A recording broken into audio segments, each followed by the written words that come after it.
Alright, y'all, what's up? Your girl G here. Welcome back to my channel. We are right back at it, coming to talk to you about an episode of Ready to Love. Ready to Love, this season is kind of giving me real real just baseline, because at the end of the day, none of these men really are suitable for partnership. Like, it just is what it is. And I'm just kind of upset that Ready to Love is not doing better with their, choosing process or their qualification process, because where are y'all finding these nickels? Okay, because Justice, Mike, Swasey,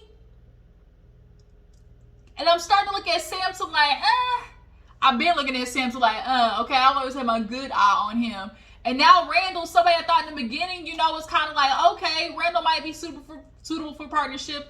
I'm starting to think maybe he's not even it either. Even the cornball can't even get no play from a woman. Come on, Ready to Love. Like, y'all got to do better. Like, take a year off, take a break, take a six months off, figure out a new formula, and come back. And when you get it right, like, just do that, okay? But let's go ahead and get into this episode, because there was a lot, but not really at the same time. So this week, the guys have been tasked with bringing the ladies to talk to their truth teller. Who's in their life that, is going to let them, know the real about who you are, and ask them good questions and get to know the ladies, and, see who's really, good to partner with. So we have Randall and his friend, I think her name was Brittany. I think it was Brittany. Something, I don't know why the name Brittany's popping up in my head, but if it's not, it's all right. Nonetheless, they actually dated, but way back in 2014. But she was basically like, we should have never even dated. We should have just kept it platonic. I think what happened was they was homies, got the feeling it one night, and it was like, maybe this will work out, but then realized like, ooh, we might have just fucked up the friendship. But you could definitely tell, like, it ain't nothing going on between them. Sometimes you hook up with a dude, and after that, you just kind of realize, like, let me reel that back in, press rewind. I shouldn't have did that. You know what? Not again. Not again. So yeah, who showed up first? No, we had Trinika, Jamala, and Kayla. So, the girl, she basically asked all of the ladies, like, what they plan to, what they want see for themselves in the future. Kayla was like, I want to be a full-time entrepreneur. I want to be a lady who is, happy, self-sufficient, but also having a partner who, can help me with all those things, and I can help them. Trinika, she didn't really give too much of an answer. I can't even remember what Trinika said. Honestly, I don't even think she said nothing like too specific. I can be a friend to him, he can be a friend to me. But then Jamala, she I feel like Raw needs like some organization, and that's one of my fortes. I'm a person who's always, I love to keep my things organized, so I know that's something I can help him with. He's definitely somebody that, I see myself, building with, and I want somebody who, or I know he needs somebody that is going to be able to, pull things out of him, because, he's a tough nut to crack, and I know I can do all those things for him, and that's why I think, me and Ra would be good together.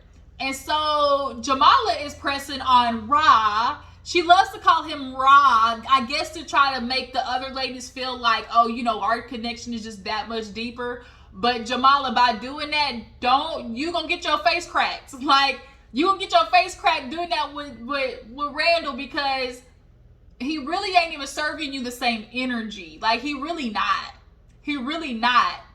And so, Kayla was like, I think, Jamala, she wants it to be like a competition. And yeah, is Kayla, competitive, but I don't think she's not really paying attention to the other ladies in the extent of which, like, oh, I'm going to keep comparing, my relationship in comparison to theirs. Like, I know I'm going to work on what me and Randall have and let that be it. I personally agree with old girl saying that, Trinika and Jamala, and I asked her a question about what she wants. She talked about you. And what you don't want, and what a lot of people get fucked up is, you don't want to be in a relationship and the person is so enveloped in you that they don't even have a life of their own. Like, so concerned about you, so wrapped up in you that, you know, who are they? Like, they need to be independent of you. And Jamala looks like a smotherer, okay? She is smothering the dog fuck out of Randall, out of Ra. So Brittany basically picks Kayla, and that's who I said in my last review that I think would be good with Randall. But Randall, you definitely need a woman's touch, you know, on the shape up, you know, on the beard, on the clothing. Like, Randall could really be, you know, he could be a good project. And I feel like Jamala looks at him as such, not in the way of like, oh, let me fix him, but I want to fix this man. But no, it's like, you know, sometimes a woman's touch and just, you know, like the fashions, you know, just looking is like different than, oh, I want to try to, you know, be there for this person and fix their issues. You know, that's totally different. I really feel like Jamala is just trying to jump on Randall and like live in his skin. And it's like, girl, bag back. Like, bag back. Jamala, take your time. Because now what's going to happen is Randall is doing exactly what we expected him to do next week. He's spending all his time, you know, with the other ladies, and it's looking like he ain't spending much time with you, and you mad about it. But he can do that because he knows at the end of the day, you all for him. So when you let these niggas know you all for them, they treat you as such. Like, oh, I ain't gotta do that much because I know she gonna be sitting there waiting on me. You don't ever give a nigga that much power. So then we got Sampson. Sampson brings his ex, I think it's like Nala or something like that, and we have Brandy, Looney, and Cherie. And Cherie comes in, you know, super cute. I do feel like Cherie and Sampson are, you know, the clique of the two. But nonetheless, all the ladies come in, and, you know, the girl asks, you know, how are you guys feeling? Do you guys think Sampson, what'd she say? What do you see for yourselves with Sampson? Or do you really see yourselves with Sampson? And Cherie said, ding, like she rolls her hands so fast. And she was like, I believe in fighting for what you want. And, you know, Sampson is what I want. You know, I feel like, you know, we have the same things in line. You know, I feel like we have the same characteristics. You know, like I just feel like, you know, this is somebody that I could see myself with in the future. And Looney's face over there was like, her facial expressions were too much. Because she was like her facial expression was like, damn, Cherie. And Looney was just kind of like, well, you know, I'm more of a, I don't try to, you know, like, you know, chase after things. I want a man to chase after me. I don't want to have to fight for love. I want it to be there. And if it's there, it is. And if it ain't, it ain't. And I see what she, like, you got to meet in the middle with both when it comes to that situation. Like, when you really want something, you'll fight to fix it, or you'll fight to, you know, make sure you hold on to something that is, you know, worth holding on to. But also at the same time, the approach of like Looney is like, look, I'm not going to force something, like, and if love is for me with this person, then it naturally will be there, you know, and I ain't going to try to chase after no nickel, okay? Like, I understand, like, making it known, hey, I'm interested in you, but you gonna have to put in some work. You gonna have to put in some work for this to get your hand in this cookie jar, okay? Point blank, period.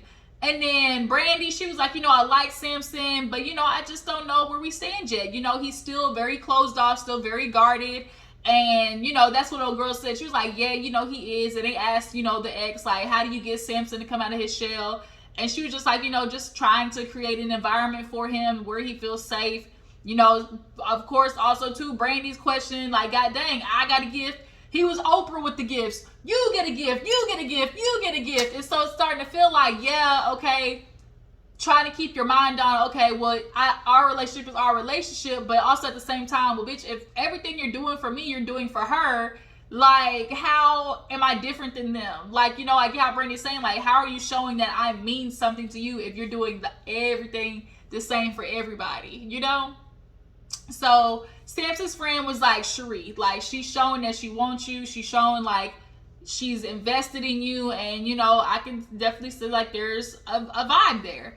Definitely nothing with Looney or Brandy at this point. Like, I feel like, yeah, not neither of them two. So then we have let's go ahead and knock out Swasey. So Swasey, he has his homeboy Ish. Ish.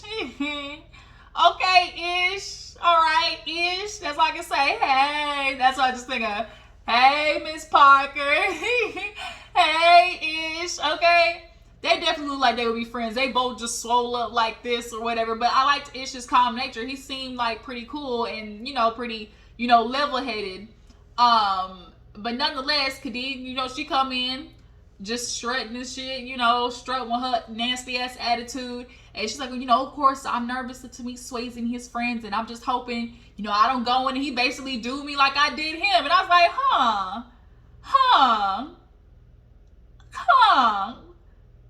I'm sure you wouldn't like that either. Because like your friends say, bitch, we gonna grill him. We gonna gut him like a fish. Like, something about Kadian. Is it Kadian or Kadian? Kadian, yeah. Something about her just screams like there's something unresolved with her. She has a lot of internal anger. Like, we ain't learned nothing about Kadian this whole time. Like, nothing. Like, we don't know nothing about her past, who she is, like, nothing. Her parents, did she grow up divorced? Like, did they grow up divorced? Like, what is it? Like, there's something about Kadian that just screams, I got shit I need to resolve. And she is very confrontational in a way that just kind of gives like, ugh. But she sits down and, Swasey together, friend, they head up that, they weren't necessarily in the best space, but he like her, they vibe together.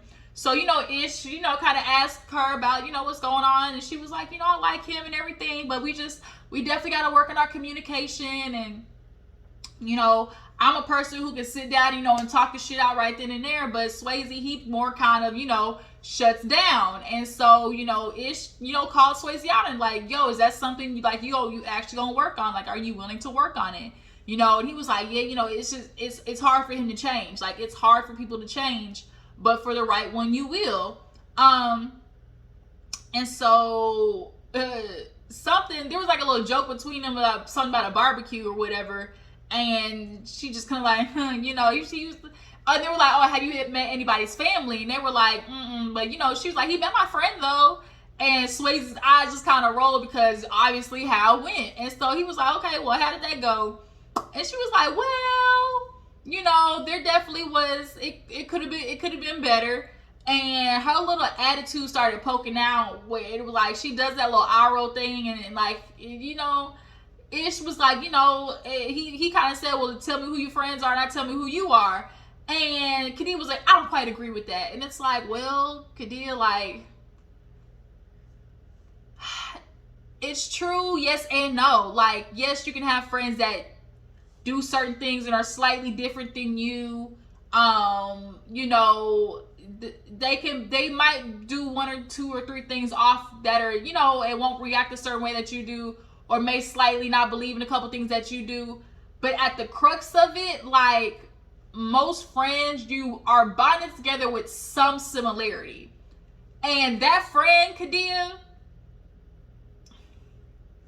there's clearly a similarity between the two of you of like, almost in a way, just wanting to like chin check men. Like, that's the only way I can describe it. It's like where they just, I think it's a defense mechanism of like, I'm gonna make sure this nigga don't run over me in a way, but because you're trying to basically beat them before the other shoe drops, like you're jumping the gun and you're treating people like ass. Like, he's like, he told the friend before, he's like, she does this thing, like she's really selfish. Like, she rolls her eyes, you try to talk to her and it's just kind of like, she bombards you with questions and it's just kind of like, Kadian, like, it's not a cute look, sir.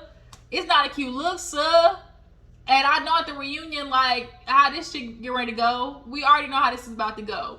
She don't know how to shut the fuck up and listen sometimes. She don't. And it's like, do you want to be in a relationship with somebody like that? But she's like, I'm going to get up and go, let you guys talk. And Ish was like, yeah, I see y'all definitely still have a vibe. I definitely see that you like each other, but it's like, are y'all going to work on it? Like, are y'all willing to work on your issues?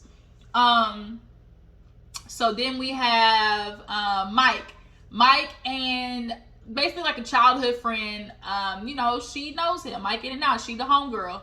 And so Kayla come first. Of course, Kayla and Mike, they got the vibe.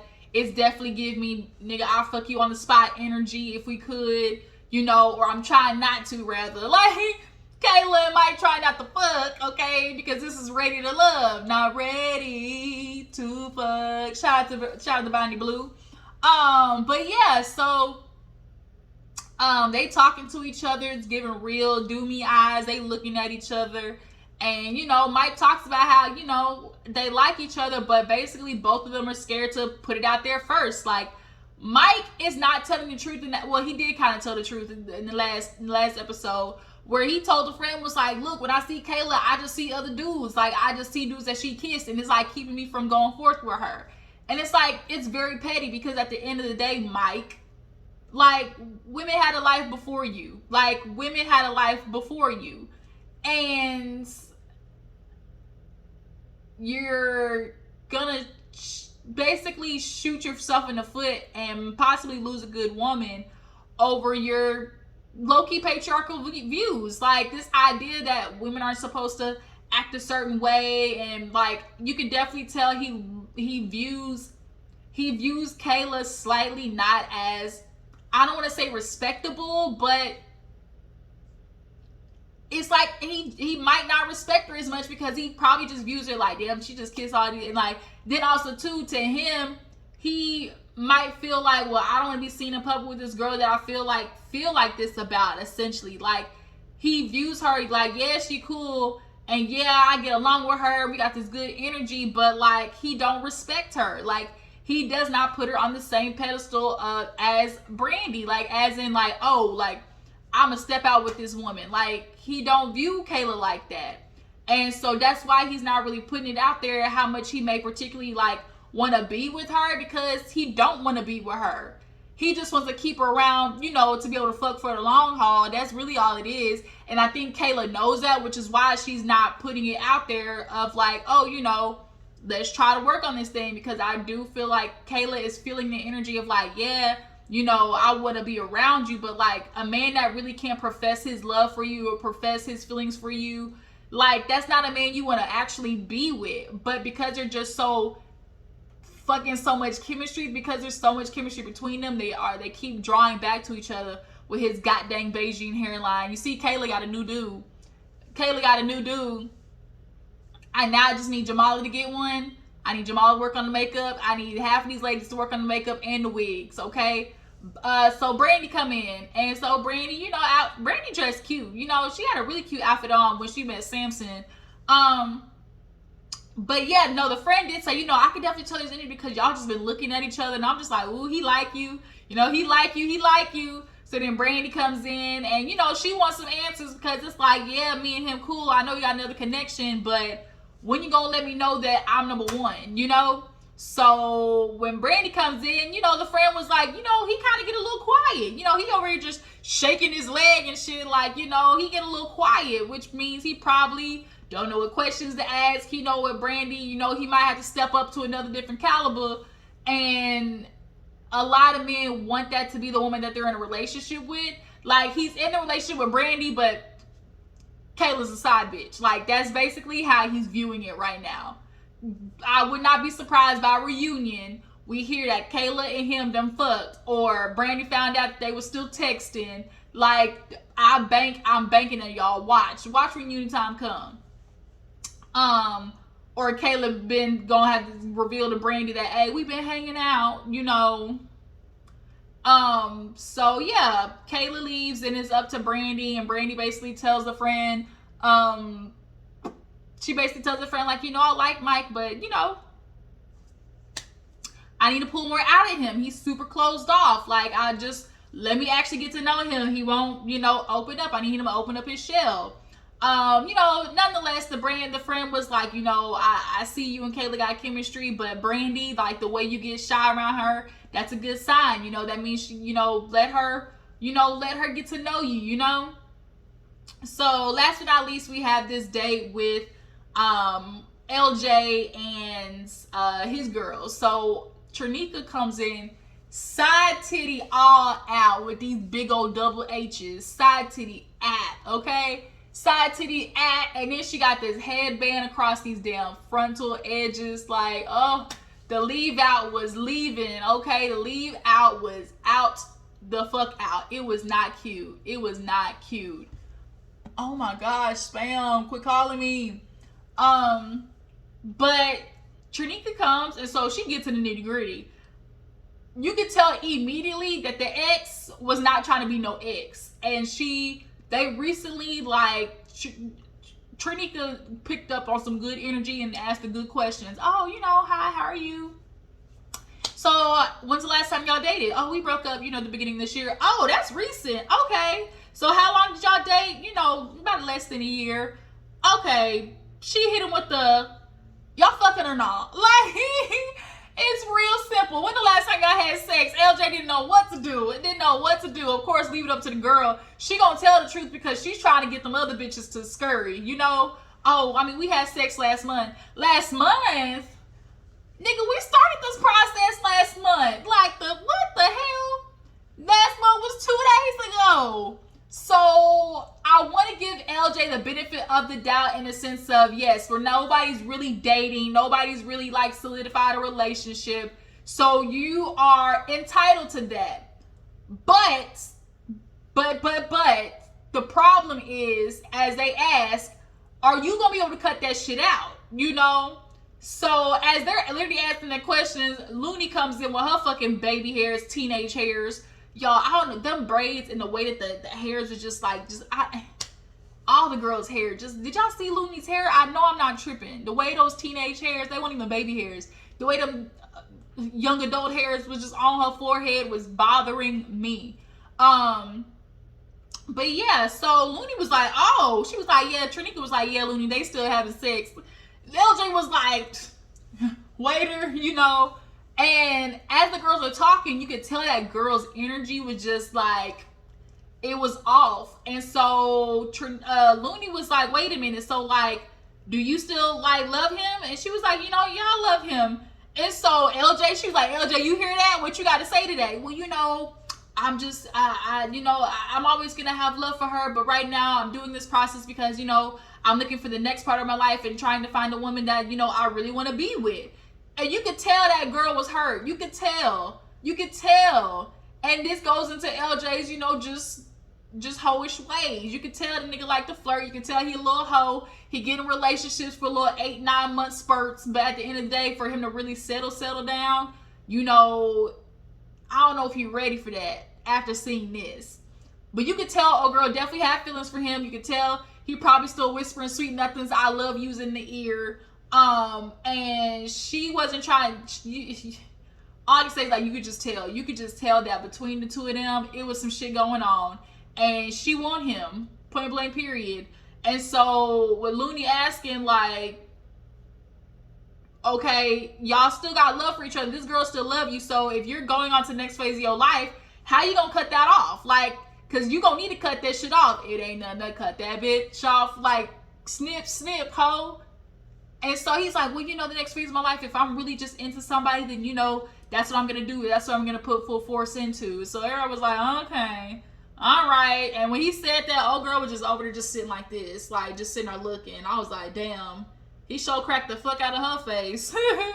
So there's this little moment where LJ, Mike, Cherie, and Kadian, they go eat. And I was like, here we go. Here we go, producers with the bullshit, because they know that these two don't like each other. They don't fuck with each other. So essentially, the day started out all cute and whatnot, but Kadian, she set off Mike because she asking Mike questions. So Mike, what you been up to? You know, I ain't heard from you in a minute. And he's like, oh damn, like you asked the first question, then answered that one for me. Like, you know, Mike does not like strong women. 1, does not like boisterous women. 2, does not like what he deems as aggressive, or not aggressive, but just like outspoken women. Kadian is all of those things, right? But Kadian also carries an energy of like, damn, bitch, like just, damn, can you breathe for a second? Like, can you let me live? Her energy is just nasty, and it's just, that's the only word I can think. Like, her energy just not conducive. So, somehow Sheree gets pulled into it because she was like, oh, they were talking about, oh, Mike was like, Mike, messy ass Mike. Well, I mean, y'all too cool, ain't you? And Sheree was like, yeah. And Kadia's energy was like, fuck no. And so Sheree was like, I mean, I got a text message saying that, you know, we was cool, we was friends and whatnot. And she was like, I didn't come here to make friends. And she's like, but you texted me that. She's like, I can pull my phone out right now. And she read that text message off. Oh, well, if we don't find a man, at least we got each other. So you was lying. And Kadia was like, bitch, it was fake. Yes, it was fake. Now I can appreciate that Kadia told the truth. Bitch, it was fake. Yeah, it was fake. You know, I'm going to play the same game as you. And I was like, I don't think Sheree was really trying to. I think Sheree really was trying to move forward with Kadia. But, I mean, if I was Sheree, I would feel some type of way, too. Because, bitch, you tried to play me when this dude had a whole-ass pool stick in my face yelling at me and tried to use the excuse of, oh, if I said barbecue him, that's no excuse for a man yelling at me with a pool stick in my face. Like, she clearly has an aversion to a certain type of women that she views as weak, women that she views, like, is, like, she's male-identified to the fullest, Kadia. Kadian, one of them. Y'all know what the fuck I'm trying to say. So Kadian was like, yeah, bitch, it was fake. And so she's like, you ain't shit. Like, you know, Sheree was like, I was trying not to give this bitch no energy, but like, damn, you keep coming for me, bitch. I'm gonna come back for you in the New York minute. Like, you big ass bully. You like, you just as ignorant as you look. And Kadian was just like, rawr, like, you know, rawr, big bully. And the niggas was just over there like, world star, like they were just over there. I was so pissed off because y'all sitting there entertaining these niggas, ain't neither one of them stopping it either. Kadian, girl, you cannot have a lot of girlfriends. You were that girl in high school that just people did not like. People were nice in your face but talk shit about you behind your back. That's the type of girl that Kadian was. You could just tell. So we get to the end of the episode. You know, Tommy asked how everything went. Who did Tommy get talked to? It was Swasey. He was talking to one of them. What did he say? Oh, LJ. They asked LJ. He was like, yeah, man, you know, because it was a girl that you know, I'm still hooking up with. And they were like, what? And Tommy was like, wait a minute, bruh. He's like, how do you think the ladies feel about that? Damn, son, you gonna go down on me like that? I need the natural light. Shit, let me get finished. So basically, you know, Tommy called him out, was like, how you think the ladies gonna feel about that? And he was like, man, you know, I'm gonna figure it out, you know, bruh. So nonetheless, they get to the end of the episode between Trinika and Looney. Looney gets her ass sent home. I think Looney knew it. Like, she was like, let's get this shit over with, because Looney didn't really have a connection with everybody. And I thought her and LJ would have been a good one, but that shit went cold. And then Trinika, she was mad because the men was like, she's like, that's bullshit, because like I try to get to know everybody, you know, I put myself out there, like that is just bullshit. I don't believe it. I don't buy it. She was mad, okay? Trinika got body, but I just need her to fix the hair, the weave, that, like, I just need her to fix that. But she's like, I'm upset, so just tell me, what is it, Mike? What is it? Mike was like, you are ready to love. And so she was like, okay. He was like, damn, can I get a hug, a baby, song? So he does piss me off when he does that. Smile for me. And she's like, no. He's like, I can't, you know, smile. No, nigga. Like, I feel like they kind of do that as a like low-key power move thing. Like, you gonna do what I ask you to do type shit, or to see if like if I can get her to do this little thing which she don't want to, like later on the line it'll snowball into bigger things, you know. I don't know, something about that I don't like. But Trinika ends up staying, Looney ends up going home, and next week is when the retreat happens, and Jamala and Ra don't look like it's going too well. So yeah, what you guys feel about each couple? What you guys feel about the friends? Do you guys like Kadian? Do you guys feel like LJ's on some bullshit? He cracked old girl's face. He showed it. He cracked the fuck out of her face. Do you guys agree with who went home? Do you feel like Sheree and Sampson is a good match? Who you guys feel should go together? I appreciate y'all for tuning in. Y'all make sure to follow me on Instagram and Twitter. I will catch y'all later. Deuces.